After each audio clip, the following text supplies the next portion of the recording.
one of the elements of where they want to take the world is a third world war, which they wish to involve Europe, the United States, and well, Canada, North America, and Russia and China.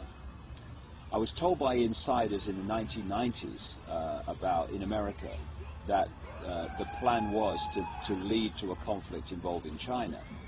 For this reason, in the 1800s, letters were written, particularly one particular letter, between two high-level players in the secret society network, in which the 3 world wars were described of where they were going to go.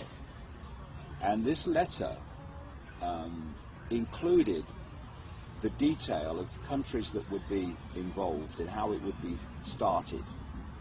And it described the First World War, with the Germans brought into conflict with the rest of Europe and America.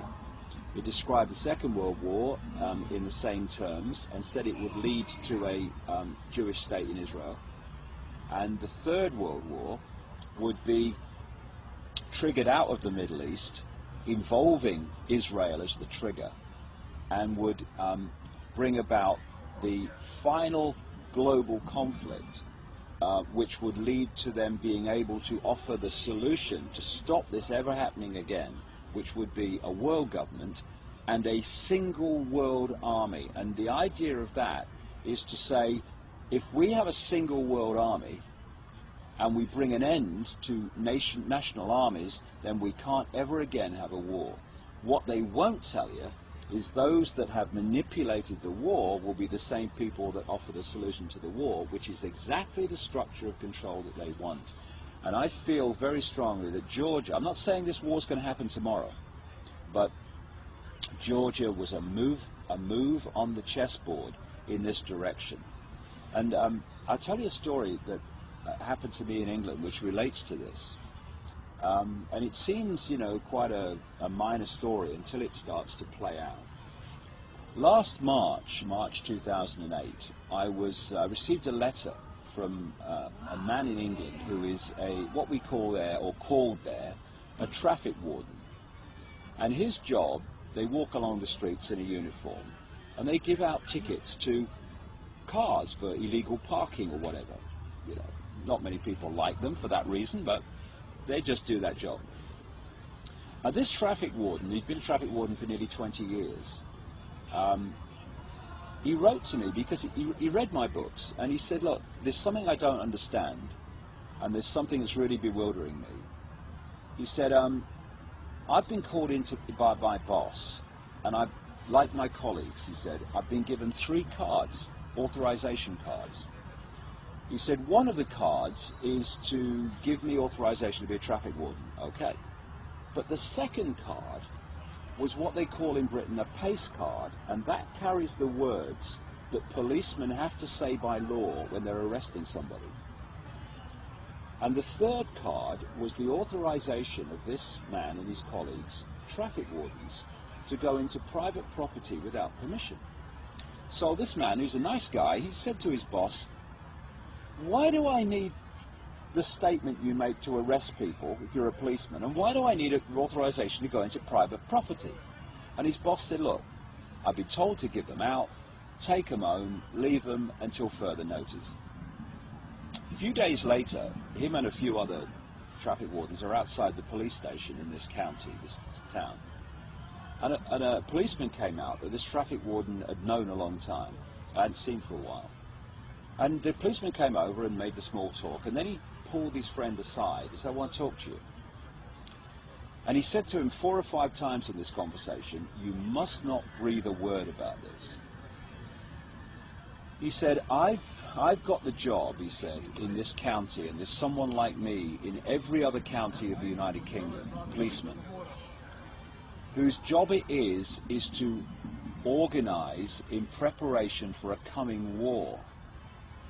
He said, we're preparing for this war well in advance. And he said, what's expected by the government is that when this war starts, there will be massive civil unrest on the streets of Britain and protest. He said, so what's happening is that when that war starts and the protests start, the civil unrest they're expecting, the military and ourselves, police officers, will be focusing on dealing with the civil unrest. And you, traffic wardens, private security guards and companies, closed-circuit television operators, and all these kind of people will be brought forward to do the jobs that police officers currently do while we're dealing with the civil unrest. Well, he sent me the cards and I saw them to confirm they existed. A few days after he contacted me, the British government announced that they were going to redesignate and rename traffic wardens civil enforcement officers, and they were going to give them powers, some of the powers currently that the police have. 10 days ago, all these months later after this happened, 10 days ago the government in Britain announced that they were introducing a new designation of authority called accredited persons.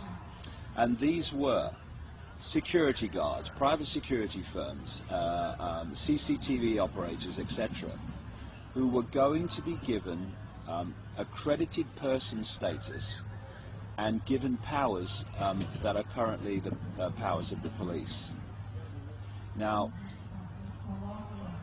why I tell this story is that everything that this police officer said was going to happen is happening or has happened. The only thing that remains is the war.